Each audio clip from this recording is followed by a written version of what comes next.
Every 4 years, the world's greatest athletes gather for the Olympics.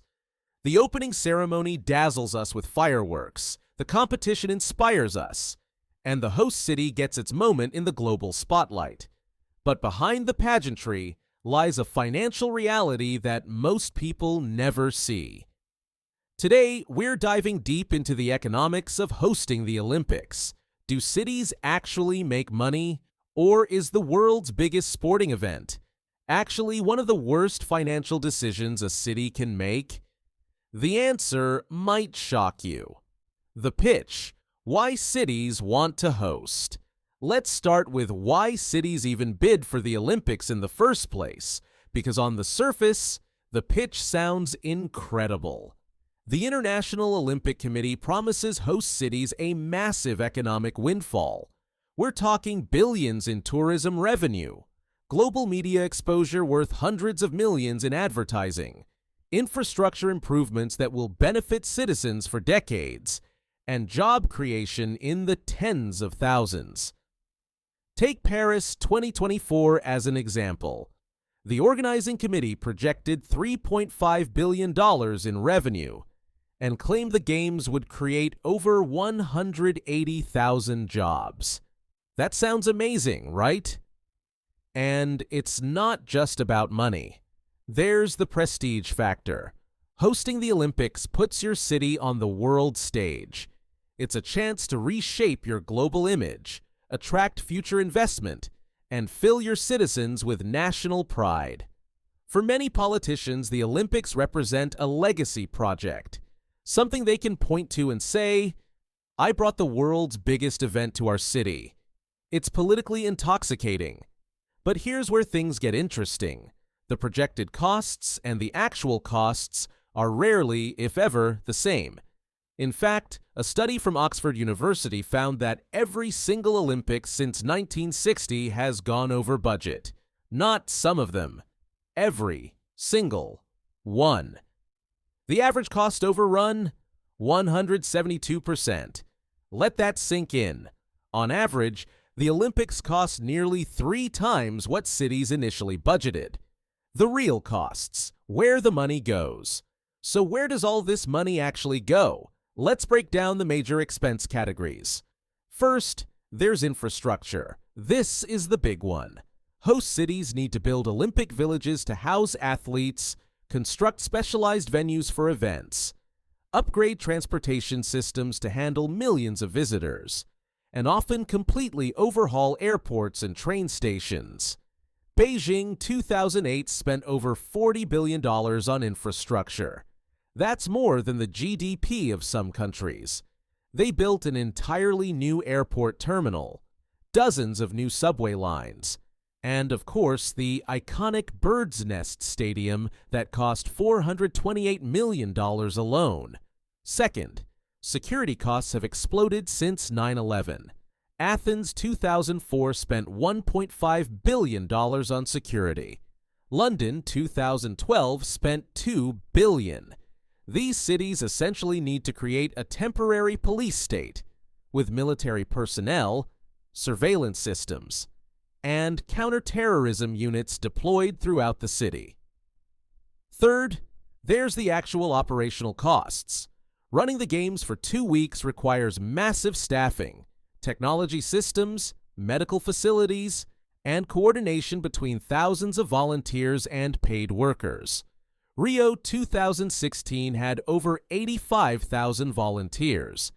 Managing that workforce alone is a logistical nightmare. But here's what really drives up costs: the timeline. Cities typically have 7 years from winning the bid to hosting the Games. That sounds like a lot. But construction projects are notorious for delays, and when you're under a hard deadline that the entire world is watching, contractors know they have leverage. They can charge premium prices, because the city has no choice but to pay. It's basic supply and demand, except the city is over a barrel. Then there's the corruption factor. Major construction projects attract corruption like moths to a flame. The 2014 Sochi Winter Olympics holds the record for the most expensive Olympics ever, at $51 billion.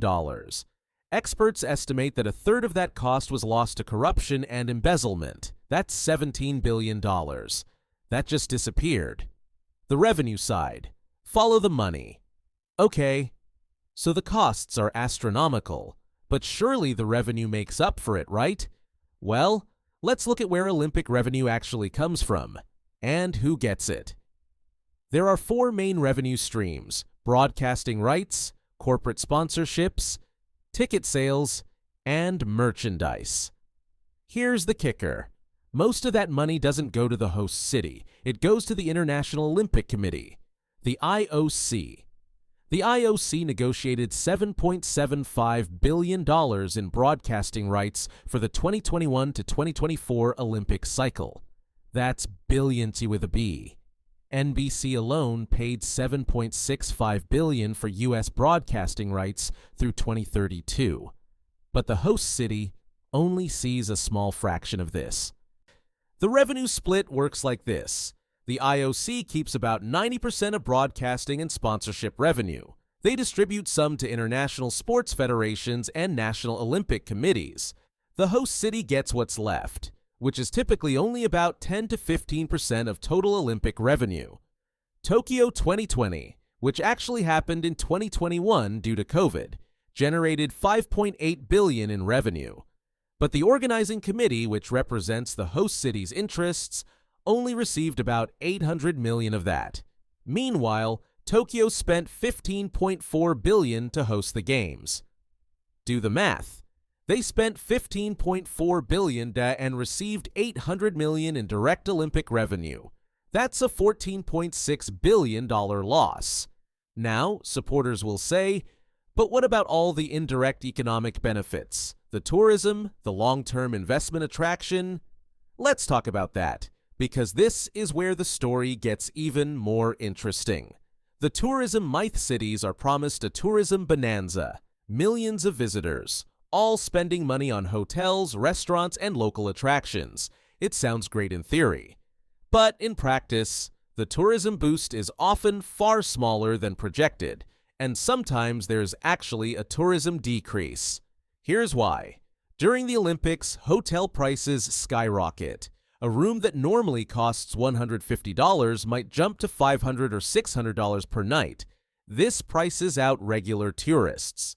So while you get Olympic visitors, you lose the normal tourist traffic that would have visited anyway.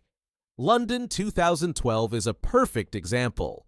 The UK Tourist Board initially projected 13 million extra visitors during the Games.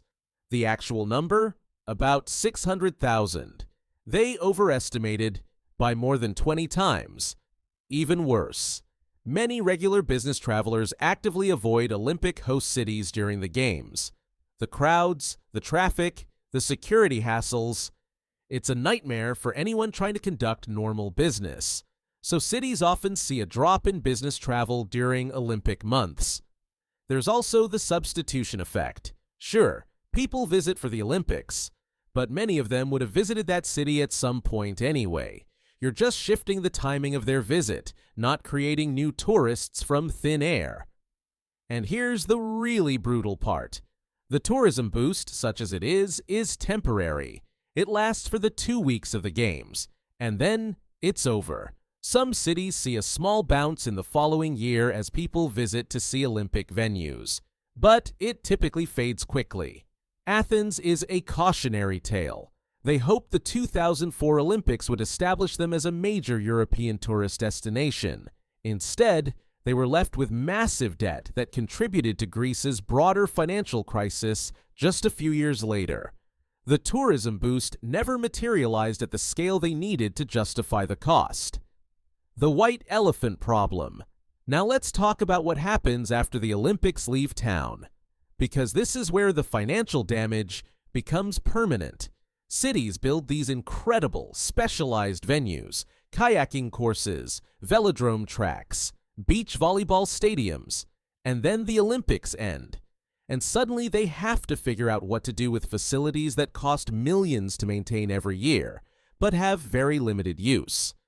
These are called white elephants, expensive assets that are burdensome to maintain and difficult to dispose of.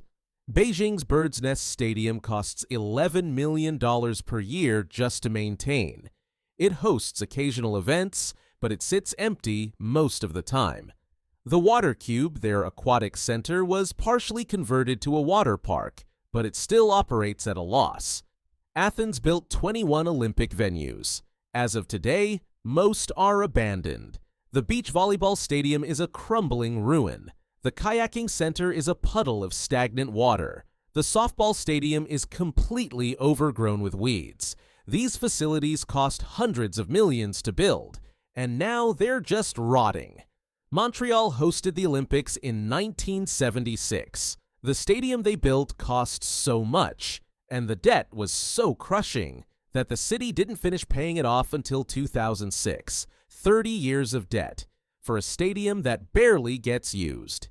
Now, to be fair, some cities have managed this better. Los Angeles 1984 is held up as the gold standard. They used existing venues, kept costs low, and actually turned a profit of about $200 million. But Los Angeles is the exception that proves the rule. They succeeded by specifically not doing what most Olympic hosts do. Sydney 2000 also did relatively well by converting Olympic venues into community sports facilities. But even they ended up with long-term costs they hadn't anticipated. The fundamental problem is this: Olympic-level facilities are overbuilt for the needs of most cities. A city might need one Olympic-sized swimming pool. They end up building 3 or 4. They might need a 20,000-seat arena. They build a 50,000-seat stadium, because for 2 weeks, they need that capacity. But for the next 50 years, they don't. Who actually benefits? So if host cities usually lose money, who actually benefits from the Olympics? First, the IOC themselves. They take in billions in revenue, but bear almost none of the cost or risk. It's an incredible business model. They're essentially a brand licensing company. They own the Olympic brand. They license it to cities, and they collect the profits while the cities bear the costs. Second, construction companies and developers make out like bandits. When a city wins an Olympic bid, it's a guaranteed windfall for the construction industry. Billions in government contracts, often awarded on rushed timelines that allow for premium pricing. If you're a construction company in an Olympic host city, you're about to have a very good few years. Third, certain politicians and officials benefit through prestige, legacy building, and sometimes outright corruption. Being the mayor who brought the Olympics to town can be a career-defining achievement, even if it bankrupts the city in the long run. Fourth, international corporations that sponsor the Olympics, companies like Coca-Cola, Visa, and McDonald's, get global exposure without bearing any of the infrastructure costs. But what about the local residents, the taxpayers who ultimately foot the bill?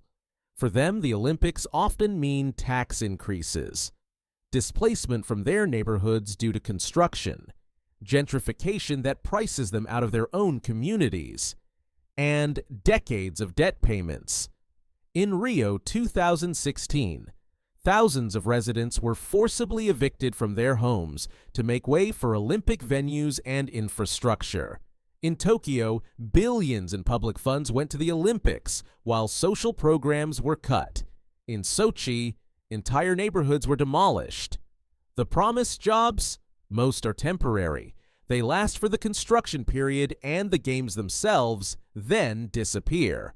The permanent job creation is usually far below initial projections. The future of Olympic hosting.